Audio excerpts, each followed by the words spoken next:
Chapter 5. When Solomon had finished all the work related to building the temple of the Lord, he brought in the gifts dedicated by his father King David, including all the silver and gold and all the utensils. These were stored in the treasuries of the temple of God. Solomon then summoned the leaders of all the tribes and families of Israel to assemble in Jerusalem. They were to bring the ark of the Lord's covenant from its location in the city of David, also known as Zion, to its new place in the temple. They all assembled before the king at the annual festival of shelters in early autumn. When all the leaders of Israel arrived, the Levites moved the ark, along with the special tent and all its sacred utensils. The Levitical priests carried them all up to the temple. King Solomon and the entire community of Israel sacrificed sheep and oxen before the ark in such numbers that no one could keep count.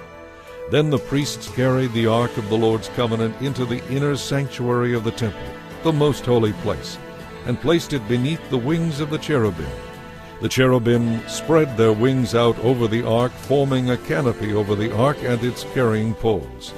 These poles were so long that their ends could be seen from the front entrance of the temple's main room, the holy place, but not from outside it. They are still there to this day. Nothing was in the ark except the 2 stone tablets that Moses had placed there at Mount Sinai, when the Lord made a covenant with the people of Israel after they left Egypt. Then the priests left the holy place. All the priests who were present had purified themselves, whether or not they were on duty that day. And the Levites who were musicians, Asaph, Heman, Jeduthun, and all their sons and brothers were dressed in fine linen robes and stood at the east side of the altar, playing cymbals, harps, and lyres. They were joined by 120 priests who were playing trumpets. The trumpeters and singers performed together in unison to praise and give thanks to the Lord. Accompanied by trumpets, cymbals, and other instruments, they raised their voices and praised the Lord with these words, "He is so good.